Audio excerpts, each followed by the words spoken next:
Hello and welcome to our YouTube channel. ਅੱਜ ਦੀ ਇਸ ਵੀਡੀਓ ਦੇ ਵਿੱਚ ਡਿਸਕਸ ਕਰਾਂਗੇ important 30 questions related to constitution of India and with similar other videos I will try to cover 1000 MCQs on Constitution of India. So start करते हैं with our first question. Who is known as the father of Indian Constitution or the chief architecture of Indian Constitution? The name of that person was Dr. B.R. Ambedkar. So Dr. B.R. Ambedkar was father of Indian Constitution as well as chief architecture of Indian Constitution. Chief architecture इन्हां नूं इस करके कहा जाता है because he was chairman of drafting committee. Drafting committee so drafting committee है जिहड़ी ने सारा कॉन्स्टिट्यूशन नूं राइट कीता एंड ड्राफ्टिंग कमेटी नूं कॉन्स्टिट्यूट किया गया सी ऑन 27 अगस्त 1947 दे विच ठीक है 27 अगस्त 1947 दे विच so because doctor B R Ambedkar was chairman of drafting committee and hence he was known as chief architecture of constitution of India. Our second question is The first attempt in the world to constitute a constitution assembly to frame a constitution was made by दुनिया की पहली किहड़ी country है जिन्हों ने constitution लिखण दे लई constitution assembly नूं बनाया तो that country was United States of America and इन्होंने अपना कॉन्स्टिट्यूशन लिखिया इन द ईयर 1789 दे विच and also United State was the first country to have a written constitution like India. We have a written constitution. Similarly, United States was the first country to have a written constitution. Our third question is, the first attempt by Indian to write a constitution to India was done by a committee headed by. So, केड़ी committee है जिन्हां ने भारत दा constitution लिखण दा पहला attempt कीता है तो that committee was Motilal Nehru committee. Motilal Nehru was father of Jawaharlal Nehru and इस committee दी brief history इस तरह कि after the end of first world war in the year 1919 government ने अपीजमेंट की पॉलिसी फॉलो करते government of India act announce किया जिस दे विच काफ़ी न्यू प्रोविजनस इंसर्ट किए बट एक नैगेटिव प्रोविजन की सी कि इस एक्ट दे विच डायरची इंट्रोड्यूस की गई. डायरची मीनस ड्यूल गवर्नमेंट जिसका मतलब होंदा है कि parallel powers governor general as well as legislative assembly को रहूगी. तो मतलब इस एक्ट के थ्रू लैजिस्लेटिव असैंबली नूं बेशक power they the but parallel power governor general नूं भी अनाउंस कर दी. सो इन नटशैल तो कोई भी पावर ट्रांसफर नहीं की गई to legislative assembly.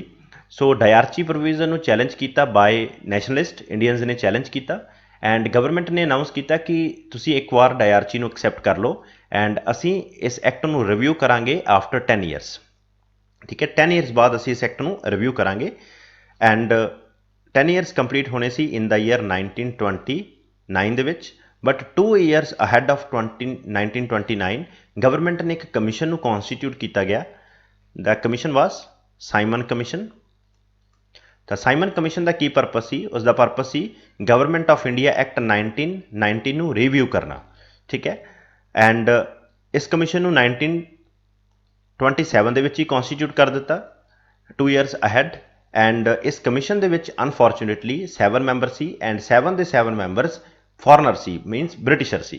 So Indians ने इस प्रोविजन नूं चैलेंज किया कि why no Indian was given representation in Simon commission कि साडे कोई भी इंडियन नूं साइमन कमीशन का मैंबर नहीं बनाया वाई सो. एंड उस समय के secretary of state Birkenhead ने अनाउंस किया कि Indians were not capable to write their constitution कि भारत के लोग संविधान लिखण दे कैपेबल ही नहीं. So that's why we have not inserted them in the Simon commission. तो असी इस गल नूं चैलेंज एक्सैप्ट किया कि इस तरह क्यों कह रहे हैं कि असी कॉन्स्टिट्यूशन लिखण दे कैपेबल नहीं. सो असी कांग्रेस का सैशन बुलाया under the chairmanship of M A Ansari and M A Ansari की चेयरमैनशिप विच कांग्रेस का सैशन बुलाया इन द ईयर 1927 दे विच एंड इत्थे डिसाइड किया गया कि we will try to write our own constitution. तो इस ईयर दे विच असी एक कमेटी नूं कॉन्स्टिट्यूट किया गया under chairmanship of Motilal Nehru and इस कमेटी नूं टास्क दिता कि you try to write our own constitution. So the first attempt by Indian to write a constitution was made by Motilal Nehru committee in the year 1928.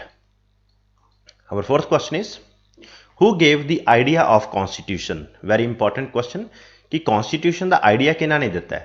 The name of that person was M.N. Roy. And M.N. Roy was also founder of Communist Party of India. So our fifth question is The plan of setting up Constitution Assembly to draw up the future Constitution of India was given up by, देखो ਭਾਰਤ ਦਾ ਸੰਵਿਧਾਨ ਲਿਖਿਆ Constitution Assembly ਨੇ, and Constitution Assembly ਦਾ ਜੋ structure ਹੈ ਉਹ ਸਾਰਾ based ਹੈ on Cabinet Mission Plan ਜੋ announce ਕੀਤਾ ਸੀ by British government in 1945 ਦੇ ਵਿੱਚ. So our Constitution Assembly is totally based on Cabinet Mission Plan recommendation. ਇਸ ਪਲਾਨ ਦੇ ਵਿੱਚ ਇੱਕ ਰਿਕਮੈਂਡੇਸ਼ਨ ਸੀ ਕਿ ਇੰਡੀਆ ਦੀ ਕੌਨਸਟੀਟਿਊਸ਼ਨ ਅਸੈਂਬਲੀ ਦੇ ਵਿੱਚ 389 ਮੈਂਬਰਸ ਹੋਣਗੇ ਐਂਡ ਆਊਟ ਆਫ 389 ਮੈਂਬਰਸ 296 ਮੈਂਬਰਸ ਹੋਣਗੇ ਫਰੋਮ ਪ੍ਰੋਵਿੰਸਸ ਐਂਡ 93 ਮੈਂਬਰਸ ਹੋਣਗੇ ਫਰੋਮ ਪ੍ਰਿੰਸਲੀ ਸਟੇਟਸ. ਸੋ ਜਿਸ ਤਰ੍ਹਾਂ ਦਾ ਸਟਰਕਚਰ ਕੈਬਨਿਟ ਮਿਸ਼ਨ ਪਲਾਨ ਨੇ ਸੁਜੈਸਟ ਕੀਤਾ, ਸਾਡੀ ਕੌਨਸਟੀਟਿਊਸ਼ਨ ਅਸੈਂਬਲੀ ਟੋਟਲੀ ਉਸੇ ਸਟਰਕਚਰ ਦੇ ਉੱਪਰ ਬੇਸਡ ਹੈ. So our constitution assembly was based on cabinet mission plan. Moving to next question. The next question is, the member of Constitution Assembly were elected by provincial assemblies. देखो आप already discuss कर लिया कि Constitution Assembly was based on Cabinet Mission Plan. Clear है? And इस committee Constitution Assembly ਦੇ ਵਿੱਚ total 389 members ਹਨ and 389 member ਦੇ ਵਿੱਚੋਂ 296 member C from provinces while 93 members ਹਨ from princely states. ਜਿਹੜੇ 296 ਮੈਂਬਰ ਸੀ from provinces ਉਹਨਾਂ ਨੂੰ ਇਲੈਕਟ ਕੀਤਾ ਗਿਆ ਸੀ by provincial legislative assemblies. ਤਾਂ ਐਵੇਂ ਸਮਝ ਲਓ ਕਿ ਅੱਜ ਦੇ ਜੋ ਇਲੈਕਟ ਕਰਨਾ ਹੋਵੇ ਤਾਂ state legislative assembly ਦੇ ਮੈਂਬਰਸ ਨੇ ਇਲੈਕਟ ਕੀਤਾ. ਮਤਲਬ out of 389 members 296 members were elected by provinces legislative assembly while 93 members ਜਿਹੜੇ ਸੀ ਉਹਨਾਂ ਨੂੰ ਨੋਮੀਨੇਟ ਕੀਤਾ ਗਿਆ by princes. ਤਾਂ ਉਸ ਸਮੇਂ ਦੇ ਜੋ ਪ੍ਰਿੰਸਲੀ ਸਟੇਟਸ ਦੇ ਰੂਲਰ ਸਨ ਜਾਂ ਪ੍ਰਿੰਸਸ ਸੀ ਉਹਨਾਂ ਨੇ ਨੋਮੀਨੇਟ ਕੀਤਾ 93 ਮੈਂਬਰਸ ਨੂੰ. So in our constitution assembly we both have nominated member as well as elected member. ਸੋ ਇਹ ਕੁਐਸਚਨ ਗਲਤ ਹੋਏਗਾ ਕਿ ਜੇ ਕੁਐਸਚਨ ਪੁੱਟ ਕਰਨ ਕਿ ਸਾਡੀ ਕੌਨਸਟੀਟਿਊਸ਼ਨ ਅਸੈਂਬਲੀ entirely elected ਹੈ. No, our constitution assembly have 389 member. Out of 389 member 296 members were elected by provincial legislative assembly while 93 members were nominated by princely states rulers. So moving to 7th question. Which of the following words were inserted into the preamble by 42nd Constitution Amendments 1976? देखो constitution का जो पहला part है या पहला preface है तो उसको प्रेएम्बल कहा जाता है एंड कॉन्स्टिट्यूशन का प्रेएम्बल हुण तक एक बार अमेंड होया ओनली वन टाइम एंड उसकी अमेंडमेंट हुई है by 42nd constitution amendment and इस अमेंडमेंट के थ्रू असी प्रेएम्बल दे विच 10 न्यू वर्ड्स इंसर्ट किए हैं. The first word is secular, first word is socialist, second secular and third integrity. इसका कोड बन सकता है international space station ISS. So integrity, secular and socialist. These are the three words which were inserted into preamble by 42nd Constitution Amendment. So साडा Constitution एक बार amend होया, साडा preamble एक बार amend होया by 42nd Constitution Amendment in 1976 done by Indira Gandhi and इस दे विच 10 words insert कीते new, that is international space station mean integrity, socialist and secular. So our next question is, from which country was the concept of 5-year plan borrowed into the constitution? देखो जो planning है ये basically provision ਹੁੰਦਾ है socialistic countries ਦਾ क्योंकि वही plan करके चलते हैं and USSR जो right now रशिया है ਤਾਂ ਉਹ basically एक socialistic country है and India ਦੇ ਵਿੱਚ ਪਹਿਲਾਂ 5-year plan ਚੱਲਦੇ ਸੀ, right now ਬੰਦ ਕਰ ਦਿੱਤੇ and 5-year plan the concept ਜੋ India ਦੇ ਵਿੱਚ ਹੈ ਉਹ ਅਸੀਂ borrow ਕੀਤਾ from USSR. Next है the procedure of amendment to the constitution is borrowed from the constitution of. ਤਾਂ ਸਾਡੇ constitution ਦਾ ਜੋ amendment ਦਾ procedure ਹੈ ਉਹ ਅਸੀਂ ਕਿਸ constitution ਤੋਂ borrow ਕੀਤਾ ਹੈ? from constitution of South America. and ਸਾਡੇ constitution ਦੇ ਵਿੱਚ जो constitution amendment provision ਹੈ ਉਹ under article 368 ਹੈ.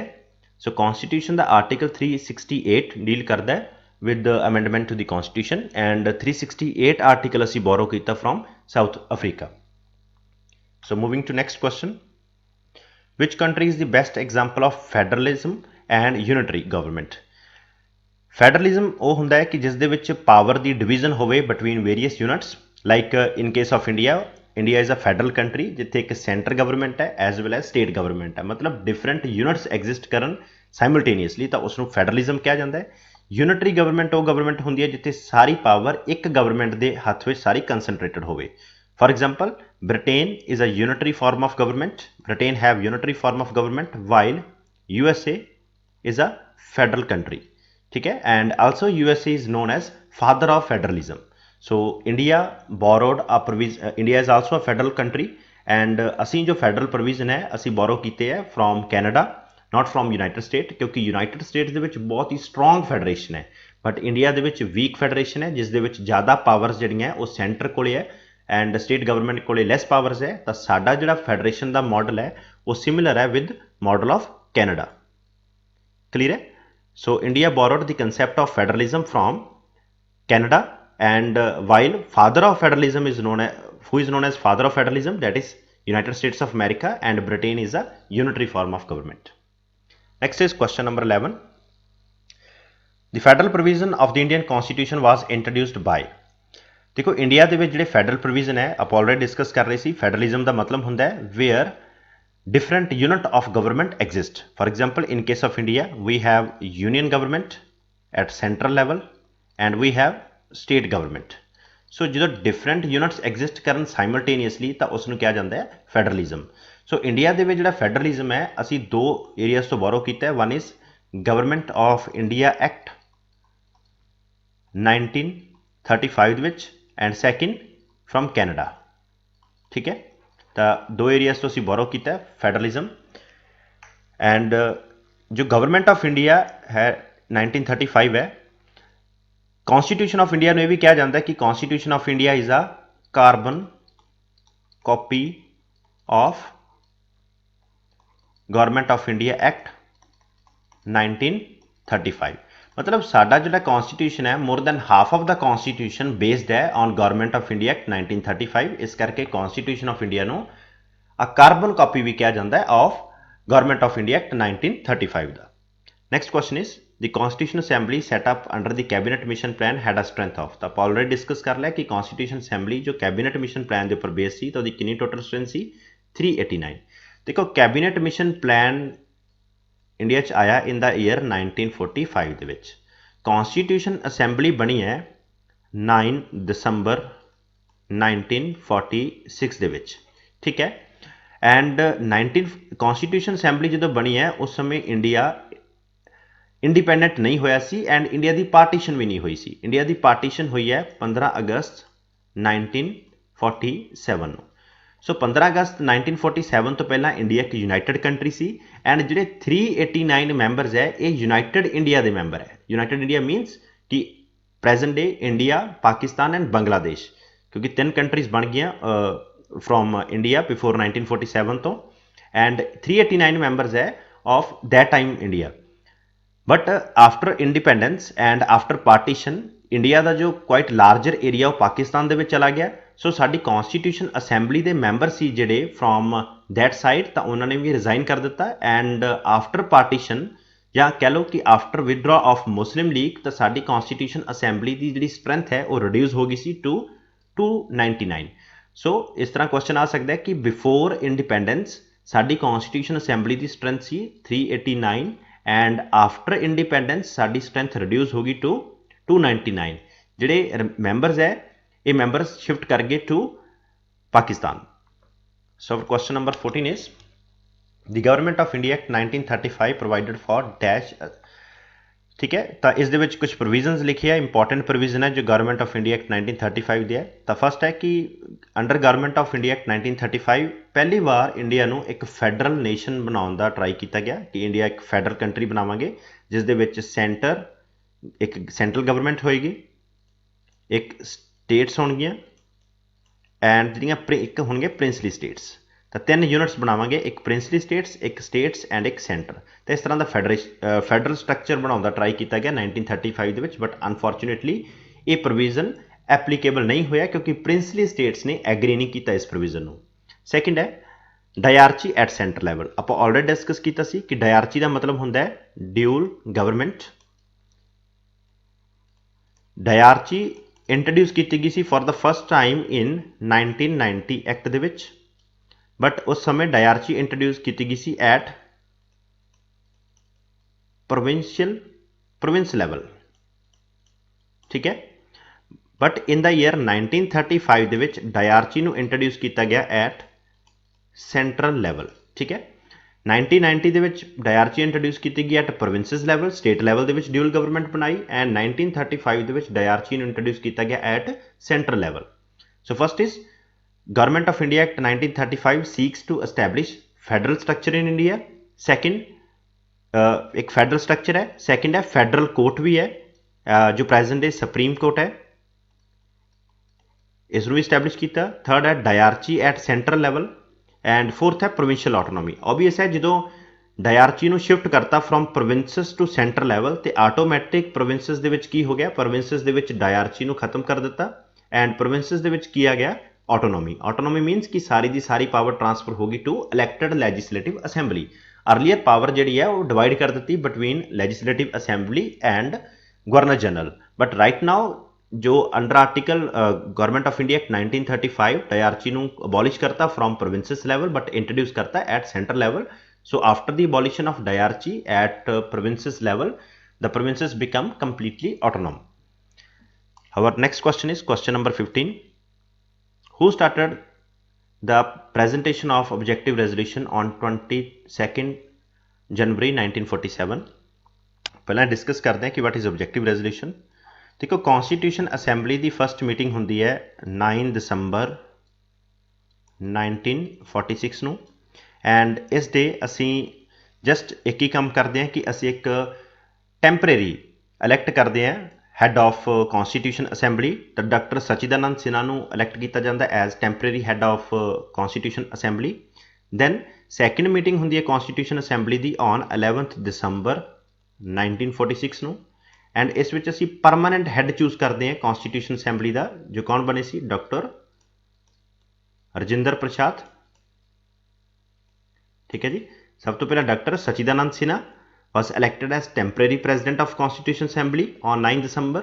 11 दिसंबर ਨੂੰ डॉक्टर राजेंद्र प्रसाद चूज किए गए as permanent president of constitution assembly, and then third meeting होंगी है on 13 दिसंबर 1946 ਦੇ ਵਿੱਚ।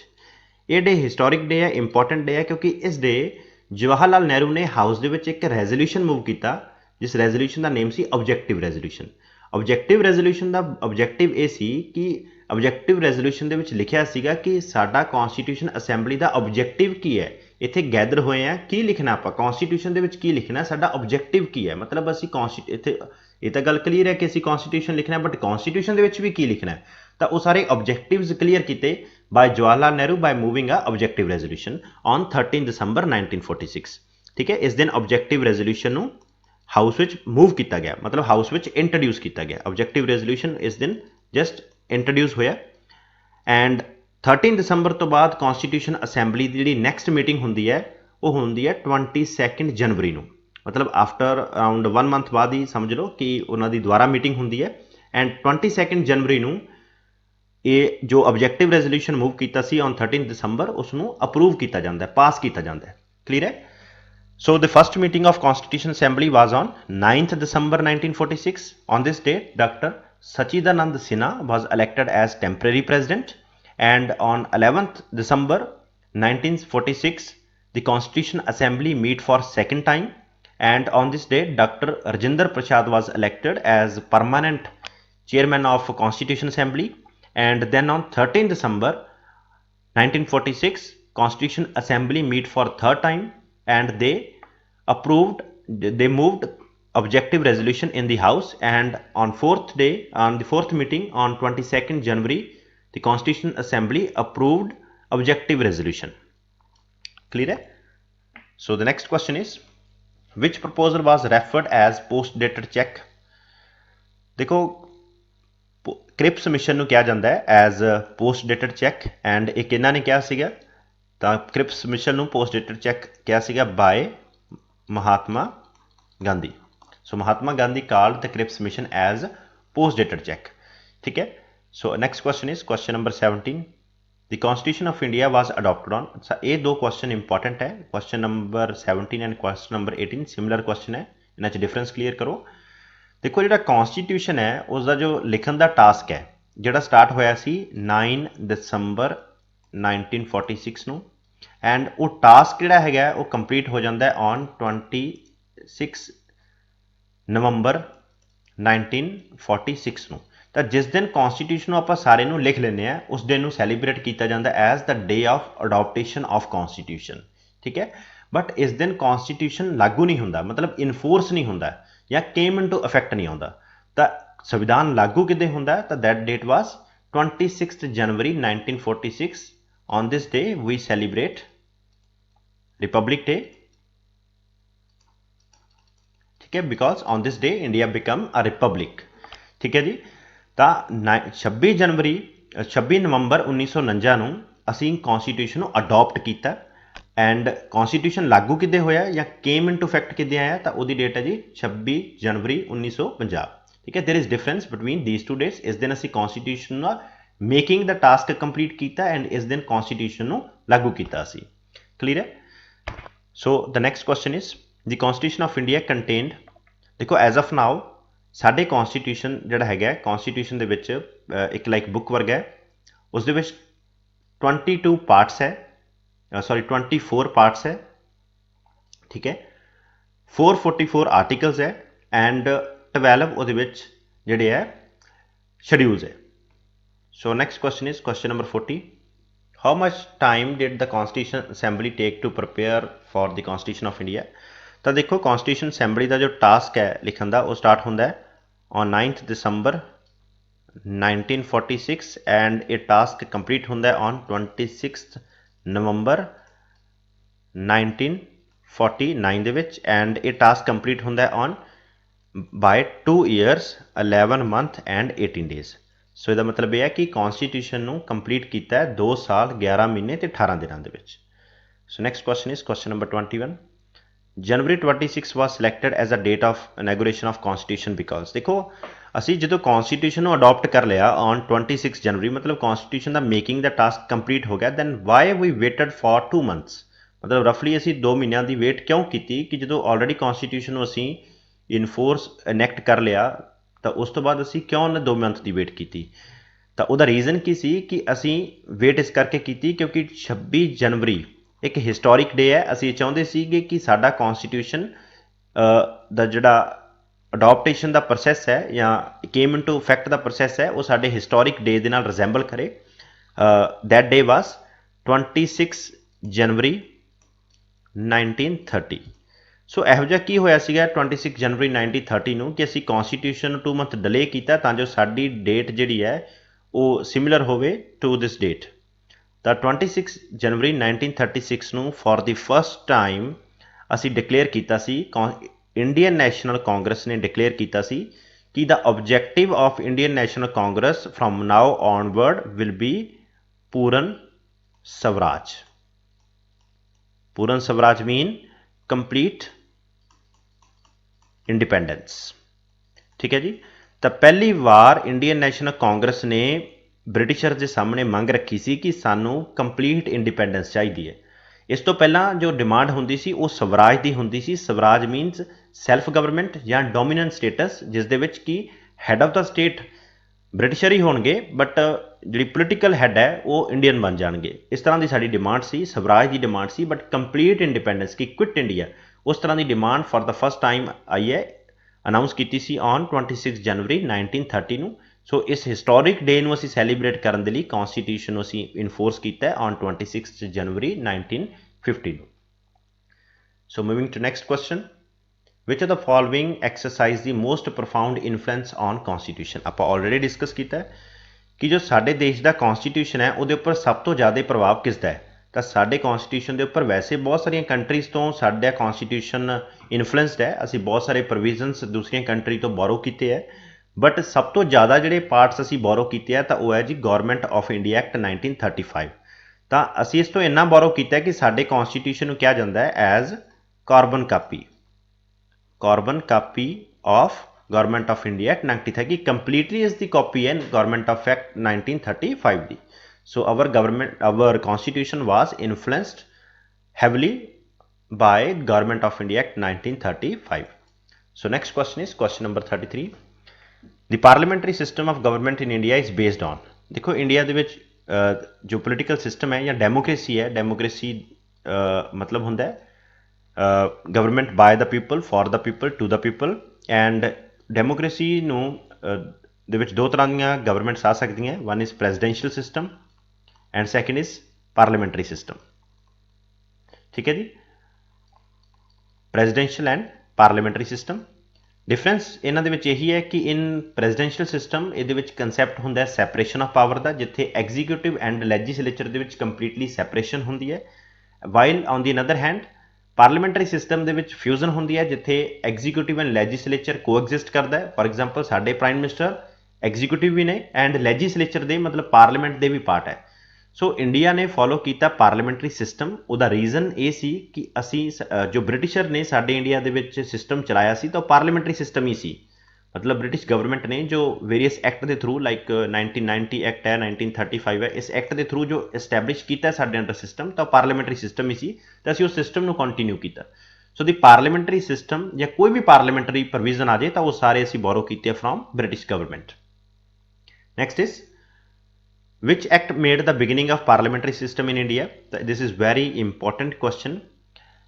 Parliament का जो main body है parliamentary system दी तो वो है जी legislature. ठीक है, and legislature and जो executive है वो legislature का part होवे. For example, prime minister is a part of executive and prime minister is also a part of legislature. मतलब प्रधानमंत्री जिहड़े executive है ते प्रधानमंत्री एक MP भी है. So ਇਹੋ ਜਿਹਾ ਸਿਸਟਮ ਪਹਿਲੀ ਵਾਰੀ ਸਾਡੇ ਇੰਡੀਆ ਦੇ ਵਿੱਚ ਸਟਾਰਟ ਹੋਇਆ ਬਾय ਚਾਰਟਰ ਐਕਟ 1953, ਕਿਉਂਕਿ ਇਸ ਐਕਟ ਦੇ ਥਰੂ ਪਹਿਲੀ ਵਾਰੀ ਲੈਜਿਸਲੇਚਰ ਅਸੈਂਬਲੀ ਕ੍ਰੀਏਟ ਕੀਤੀ ਸੀ. ਜੋ ਪ੍ਰੈਜ਼ੈਂਟ ਡੇ ਜਿਹਨੂੰ ਆਪਾਂ ਪਾਰਲੀਮੈਂਟ ਕਹਿ ਦਿੰਦੇ ਆ, ਤਾਂ ਪਾਰਲੀਮੈਂਟ ਦੀ ਬਿਗਨਿੰਗ ਜਿਹੜੀ ਹੈ ਉਹ ਚਾਰਟਰ ਐਕਟ 1853 ਤੋਂ ਹੁੰਦੀ ਹੈ. ਇਸ ਤੋਂ ਪਹਿਲਾਂ ਜਿਹੜੇ act C, for example charter act 1833, charter act 1813, charter act 1793 and charter act 1773, ये सारे एक्ट दे विच जिहड़ी पावर है वो किहदे कोले सी? गवर्नर जनरल ऑफ इंडिया दे कोल. But for the first time असी गवर्नर जनरल दे नाल पैरलर एक लैजिसलेटिव असैंबली भी क्रिएट की. फॉर एग्जाम्पल कि गवर्नर जनरल नूं समझो prime minister and prime minister दे पैरलर असी एक पार्लीमेंट भी क्रिएट की for the first time by charter act 1853 दे through. So our next question is question number 25 and एक होर है जी चार्टर एक्ट 1853 इसलिए भी इंपॉर्टेंट है कि फॉर द फर्स्ट टाइम जो सिविल सर्विस एग्जामिनेशन है, सिविल सर्विस जो IAS का एग्जाम है, इसनों ओपन किया फॉर इंडियंस. ठीक है कि इंडियंस भी इस पेपर को दे सकते हैं. बट इसका प्रोविजन 1833 एक्ट में भी सी, बट उसनों इंप्लीमेंट नहीं किया गया. एंड जो क्वेश्चन आ जाए कि for the first time civil service नूं इंडियंस लिए कदों ओपन किया गया, तो वो सी charter act 1853. Next question is which act of for the first time gave an opportunity for Indians to enter into the sphere of legislature. ਹੁਣ ਦੇਖੋ ਆਪਾਂ ਆਲਰੇਡੀ ਡਿਸਕਸ ਕਰ ਲਿਆ ਕਿ 1853 ਦੇ ਵਿੱਚ ਕੀ ਬਣਾਇਆ ਗਿਆ? Legislative assembly. ਤਾਂ ਲੈਜਿਸਲੇਟਿਵ ਅਸੈਂਬਲੀ ਕ੍ਰੀਏਟ ਕੀਤੀ ਗਈ 1800, ਬਟ ਉਸ ਸਮੇਂ ਦੀ ਜੋ ਲੈਜਿਸਲੇਟਿਵ ਅਸੈਂਬਲੀ ਬਣੀ ਹੈ ਉਸ ਦੇ ਵਿੱਚ ਕੋਈ ਵੀ ਇੰਡੀਅਨ ਮੈਂਬਰ ਨਹੀਂ ਸੀ. ਸਾਰੇ ਦੇ ਸਾਰੇ ਮੈਂਬਰਸ ਕਿਹੜੇ ਸੀ? ਬ੍ਰਿਟਿਸ਼ਰ ਸੀ. But for the first time Indians ਨੂੰ ਰਿਪਰੈਜ਼ੈਂਟੇਸ਼ਨ ਦਿੱਤੀ ਹੈ ਇਨ ਲੈਜਿਸਲੇਟਿਵ ਅਸੈਂਬਲੀ, ਤਾਂ ਉਹ ਦਿੱਤੀ ਹੈ ਬਾਏ इंडियन काउंसल एक्ट 1861 के थ्रू. तो इस एक्ट के थ्रू 3 मैंबरस नूं रिप्रजेंटेशन मिली है in legislative assembly. The first person was Maharaja of Patiala, second Maharaja of Banaras and third सी सर दिनकर राव. तो 3 परसनस नूं रिप्रजेंटेशन मिली है इन इंडियन काउंसल एक्ट 1861 के विच. तो for the first time Indians were engaged in Indian council act 1861. Next है जी which plan rejected the demand for independent Pakistan. देखो सैकेंड वर्ल्ड वार खत्म हो जाता है, सॉरी सैकेंड वर्ल्ड वार की बिगिनिंग होंदी है इन द ईयर 1939 ਦੇ ਵਿੱਚ. ਜਦੋਂ ਬਿਗਨਿੰਗ ਹੁੰਦੀ ਹੈ ਤਾਂ ਉਹ ਬਹੁਤ ਬ੍ਰਿਟਿਸ਼ਰਸ ਬਹੁਤ ਟਰਾਈ ਕਰਦੇ ਆ ਕਿ ਇੰਡੀਅਨਸ ਸਾਡੀ ਹੈਲਪ ਕਰਨ. ਤਾਂ ਸਾਡੀ ਹੈਲਪ ਦੇ ਲਈ ਉਹ ਬਹੁਤ ਸਾਰੇ ਸਾਨੂੰ ਅਪੀਜ਼ਮੈਂਟ ਕਰਨ ਦੇ ਲਈ ਬਹੁਤ ਸਾਰੇ ਰਿਫਾਰਮਸ ਸੁਜੈਸਟ ਕਰਦੇ ਆ. ਤਾਂ ਸਭ ਤੋਂ ਪਹਿਲਾਂ ਜਿਹੜਾ ਉਹਨਾਂ ਵੱਲੋਂ ਆਫਰ ਆਇਆ ਤਾਂ ਉਸ ਨੂੰ ਕਹਿੰਦੇ ਆਪਾਂ August offer. August offer in the year 1940 ਦੇ ਵਿੱਚ. ਸੈਕਿੰਡ ਜਿਹੜਾ ਉਹਨਾਂ ਵੱਲੋਂ ਆਫਰ ਆਇਆ that was Cripps mission. Third जिहड़ा उन्होंने वालों ऑफर आया दैट इज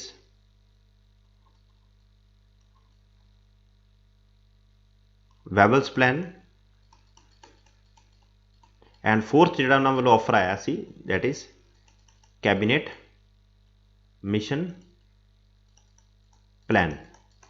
क्लीयर है जी। तो सब तो पहला जो स्टैप है 1940 ਦੇ ਵਿੱਚ सब तो पहला उन्होंने ऑफर सानू सुजैसट किया वो सी अगस्त ऑफर का, बट ये भी इनडायरैक्टली पाकिस्तान की डिमांड एक्सैप्ट की गई। सिमिलरली सैकेंड ऑफर उन्होंने भेजा 1942 ਦੇ ਵਿੱਚ क्रिप्स मिशन की फॉर्म में, इस दे विच भी उन्होंने पाकिस्तान की इनडायरैक्टली डिमांड को एक्सैप्ट किया। थर्ड जिहड़ा प्लान उन्होंने भेजा 1944 ਦੇ ਵਿੱਚ वेबल प्लान, इस प्लान दे विच भी उन्होंने इनडायरैक्टली पाकिस्तान की डिमांड को एक्सैप्ट किया। एंड एक ही प्लान सी जिन्हां दे विच उन्होंने आउटराइटली डायरैक्ट रिजैक्ट करता demand of Muslim league for separate nation Pakistan, तो वो सीगा जी कैबिनेट मिशन प्लान। तो इसे कैबिनेट मिशन प्लान के थ्रू जिहड़ा साडा कॉन्स्टिट्यूशन असैंबली की फॉर्मेशन होंदी है। तो कैबिनेट मिशन प्लान इंडिया दे विच आया सी इन द ईयर 1945 दे विच। सब तो पहला offer August offer, second Cripps mission, third Wavell plan and fourth cabinet mission plan in the year 1945। So moving to next question. Again these both questions are very important. Similar question है, देखो the idea of social, economic and political justice, ठीक है जी। the idea of, sorry ये answer इन्हां दे change हो गए। the idea of social, economic and political justice जो India दे विच कंसैप्ट है ऑफ जस्टिस, प्रैम्बल दे विच तिन्ने वर्ड्स आउंदे हैं, justice, social, economic and political. असी ये justice, socio economic and political किस रेवोल्यूशन तो बोरो किया है? तो असी बोरो किया जी from Russian revolution, not from French revolution. So this answer is wrong. तो we borrowed the idea of social, economic and political justice from Russian revolution. Similarly the concept of equality and fraternity, fraternity mean brotherhood, and we have taken this concept from French constitution, ठीक है जी। the idea of equality, fraternity means brotherhood, तो ये असी idea बोरो किया from French constitution, while idea of socio-economic and political justice from Russian constitution. So next question is, which of the following is described as soul of the constitution? Constitution की soul किसनों कहा जाता है? तो that is preamble of the constitution. इसका reason क्या है जी? देखो जो प्रैम्बल जोड़ा है वो बेसिकली प्री फेस है। Pre face मीनस the first page of the constitution preamble कहा जाता है, एंड प्रैम्बल की जी एनैक्टमेंट है वो हुई है आफ्टर राइटिंग एंटायर कॉन्स्टिट्यूशन, कि जो असी सारा संविधान लिख लिया उस तो बाद प्रैम्बल लिखिया। तो प्रैम्बल के है कि प्रैम्बल के बेसिकली क्रक्स है, ब्रॉड थीम है, मतलब जो सारे एंटायर कॉन्स्टिट्यूशन के है वो सारे असी एक शॉर्ट फॉर्म के असी प्रैम्बल च लिखे, मतलब ऐ समझ लो कि कॉन्स्टिट्यूशन का एक शॉर्ट फॉर्म है प्रैम्बल। एंड जो तुम प्रैम्बल को रीड कर लोगे तो तुम्हें पता लग जाएगा कि कॉन्स्टिट्यूशन के बेसिक ऑब्जेक्टिव्स की है। सो प्रैम्बल कॉन्स्टिट्यूशन अनैक्ट करन तो बाद लास्ट में इसनों अनैक्ट किया गया, एंड इस करके इसनों सोल ऑफ द कॉन्स्टिट्यूशन कहा जाता है। एंड एज ऑफ नाउ एक बार प्रैम्बल की अमेंडमेंट हुई है by 42nd constitution amendment, and through this amendment 3 new words were inserted, that is integrity, socialistic and secular. And last question is, the communal reservation was announced for the first time. देखो communal reservation का की मतलब होता है, दो तरह की reservation है, one is general reservation and second is communal reservation. communal reservation ਦੇ ਵਿੱਚ ਇਹ ਹੈ कि एक कॉन्स्टिट्यूएंसी ਦੇ ਵਿੱਚੋਂ मोर दैन 1 कैंਡੀਡੇਟਸ ਇਲੈਕਟ ਹੁੰਦੇ ਹੈ। ਤਾਂ ਫॉर एग्जांपल अपनी कॉन्स्टिट्यूएंसी ਦੇ ਵਿੱਚੋਂ ਆਪਾਂ ਇੱਕ कैंਡੀਡੇਟ ਨੂੰ ਇਲੈਕਟ ਕਰਦੇ ਹਾਂ। फॉर एग्जांपल इत्थे वोमेन रिजर्वेशन होवे तो एक वोमेन कैंਡੀਡੇਟ खड़ी होएगी, एंड सारे लोग उन्होंने आइदर मैन वोमेन सारे उसनों वोट कास्ट करेंगे, एंड फाइनल कैंਡੀਡੇਟ वोमेन होगा। ऑन दी अनदर हैंड जे इत्थे क्यूमनल रिजर्वेशन होंदी तो इत्थे किस तरह का सिस्टम होना सीगा कि इत्थे 2 कैंਡੀਡੇਟਸ होने सीगे, one for women and other for man. तो वोमेन ने अपने वोमेन कैंਡੀਡੇਟ ਨੂੰ वोट कास्ट करनी सी, एंड मैन ने मैन कैंਡੀਡੇਟ ਨੂੰ कास्ट करनी सी। सो एक टाइप ऑफ डिवीजन है in society. Similarly communal reservation religion purpose से भी दिता जाता है कि like Muslims will have their own representative, Sikhs will have their own representative, Hindus will have their own representative। तो इस तरह की रिजर्वेशन communal reservation कहा जाता है। एंड इंडिया दे विच फॉर द फर्स्ट टाइम जिहड़ी रिजर्वेशन अनाउंस हुई सी ऑन क्रिमिनल बेसिस तो वो हुई सी by under government of India act 1909 तो ये अनाउंस हुई सी फॉर टू मुस्लिम्स तो मुस्लिम ਨੂੰ क्रिमिनल रिजर्वेशन अनाउंस की सी in the year 1909 and lord Minto उस समय के जो वाइसरॉय है तो उन्होंने कहा जाता है as father of criminal reservation in India. ठीक है जी, बिकॉज इन यही पर्सन है जो रिस्पॉन्सिबल है for announcing criminal reservation and finally this criminal reservation led to partition in India. Clear है जी। So this is for today, and I will bring similar other videos, and I will try to explain entire constitution through these videos, and I will try to cover almost around 1000 questions. So thank you for watching this video, and जे तुहानू ये video वधिया लगे तो please share करो, like करो, and subscribe करो इस channel नू। Thank for watching।